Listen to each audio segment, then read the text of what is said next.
Hello, friends. Friends, imagine if nature has only one color.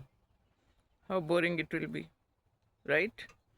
So, nature is universal intelligence with different colors. You can see golden color, yellow color, green color, blue color, right? Different colors. Nature shows its own colors and then it wants its own recognition also through us. So हम how do we express, हम कुदरत को कैसे अपनी उस खासियत से जो हमें कुदरत ने दी है आवाज़ उससे उसको कैसे एक्सप्रेस करते हैं कि वो रात थी वो रात थी वो रात थी जो मैंने कहा था ये दिन है। रात में उस अंधकार में जो रूप मुझे कुदरत ने दिखाए, जो गुण उसने मुझे सुनाए, उसका ज़िक्र मैं दिन में किस तरह से करूँगी। वो रात थी ये दिन है, कुदरत के अलग हैं नज़ारे। इमेजिन अगर सारे रंग हो जाएं एक ही हमारे, क्या मज़ा रहेगा ज़िंदगी में। और कौन कहेगा कि ये कुदरत है जिसमें कितने रंग हैं सारे, राइट। सो अलग अलग तरीके से कुदरत अपने आप को, अलग नाम, अलग रूप, अलग प्रांत, व्याख्या अलग अलग तरीके से होगी। डिफरेंट लैंग्वेजेस यूज़ करी जाएंगी, डिफरेंट तरीके से उसका एक्सप्रेशन बताया जाएगा। That is why the life is colourful.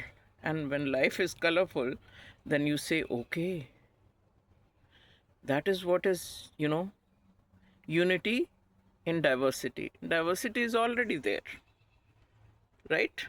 But underneath energy, which is giving, which is showing diverse colors, is nothing but that awareness, चेतना। चेतना अपने अलग अलग रंग दिखाती है और कहती है देखिए एक है, we live here, right. And then when you close your eyes you live inside. और वो जो चाल आप रात में अपनी ऊर्जा की देखते हैं, जो चल चल के आपको सारे सीक्रेट बताती है कि धीमे धीमे इसी तरह बाहर सब चल रहा, जो धीमे धीमे आपके अंदर चलता है, धीरे जलना ज़िंदगी की लौ पे चलना, राइट। धीरे धीरे जलते हुए ज़िंदगी की लौ पे चलते हुए एक एक कदम ध्यान से आगे बढ़ाते हुए, एक एक कदम थोड़ा नीचे उतरते हुए, राइट, हम आते हैं और कुदरत की रंगों की प्रदर्शनी, कुदरत के रंगों की व्याख्या करते हैं। लेकिन ज़िंदगी, जो लोग जान जाते हैं ज़िंदगी क्या है, उनकी ज़िंदगी में फिर ज़रूर एक अलग तरीके की ऊर्जा, एक अलग तरीके का एंथुजियाज्म, एक अलग तरीके का जेस्ट रहता है। Because they know that life is not monotony, life is not at all monotony. कोई एक जुमला, कोई एक वाक्य, कोई एक गज़ल, कोई एक शेर ऐसा कहा जाए, खुद ही को कर बुलंद इतना कि हर तदबीर से पहले खुदा बंदे से खुद पूछे बता तेरी रज़ा क्या है। कहाँ है वो खुदा? आपके अंदर है, आपके बाहर है, सारी जगह व्यापक है, ओमनिशेंट, ओमनीपोटेंट, ओमनी प्रेजेंट। अगर आप चाहें तो आप, हर व्यक्ति इसी ऊर्जा से निकल के, कोई किसी फील्ड में, कोई किसी फील्ड में, कोई किसी प्रांत में, कोई किसी प्रांत में निकल के अपना अपना व्याख्यान करते हैं। और जिस हिसाब से उसको वो ऊर्जा डोमिनेंट रूप में दी जाती है, that is your role. You know how is your role defined? Your role is defined through the qualities of nature which you are going to manifest. You're not without qualities. Everybody is embedded with qualities. You just have to decipher what is there in me which says, go ahead and present yourself to the universe.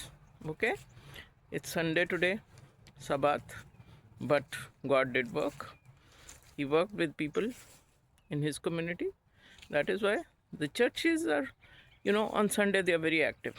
Rest of the days they're not that active, but they're active because God never rested, right?